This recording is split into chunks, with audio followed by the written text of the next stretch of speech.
RV air conditioner troubleshooting and care.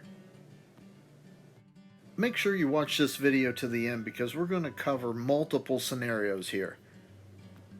So in this first scenario, we're going to assume the air conditioner just isn't running at all. First, let's make sure we're getting power to the inside of the coach. The easiest way to check that is to look at the microwave and see if the time is on the microwave. If not, that could be something as simple as a power outage for the park.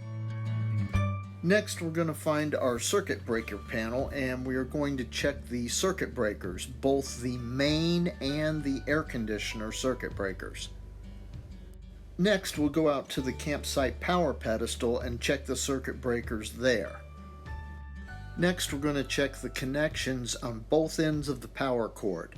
We're going to take the power cord off on each end and inspect both the receptacle and the cord for burnt spots, because you may have an overheated cord where it is not making contact. Be sure when you're checking circuit breakers to go ahead and shut them off and back on. Sometimes circuit breakers can look like they're okay, but they really need to be reset, so go ahead and do that every time. So now go to your thermostat and turn the selector onto cool and the fan on auto, and wait just a few minutes, see if it'll kick on, and hopefully you have air. Now in the next scenario here, the AC is running but you're not getting any air out of the vents. So once again, we're going to go back to the thermostat and turn it off. Next, we're going to check the air filters, and in your particular coach there might be one filter or there could be two depending on the type of AC you have. Now if your AC doesn't look like this, you probably have the intake and exhaust round vents, in which case some of the round vents you'll be able to look up inside and some of them you won't. The ones you can't look up inside will have a filter. Take a look at your filters, and if they're really clogged like this, rinse them off with water, clean them up, and then put them back in. Now go to your thermostat, set the fan mode to on, not auto, turn the cool selector to off, which is the thermostat part, to off, and the fan speed on high.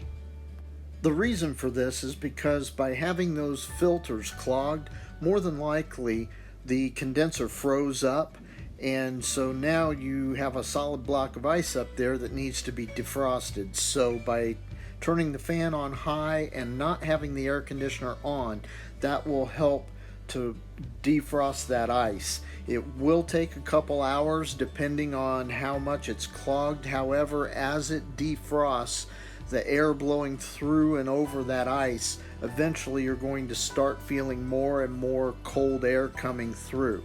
Once it's fully defrosted and there's no more cold air, then you'll need to turn the thermostat to cool, and then you should be just fine. As always, thank you for watching our video. Please like and subscribe to our channel and hit the notification bell so that you stay up to date on all the latest videos that we release. Also, check out our blog website, wolfrvblog.com. There you'll find all kinds of downloadable checklists and worksheets. You'll find all kinds of videos on troubleshooting, how-to videos, coach reviews, campground reviews, trips, you name it. It's a lot of information, a lot of fun. Go check it out.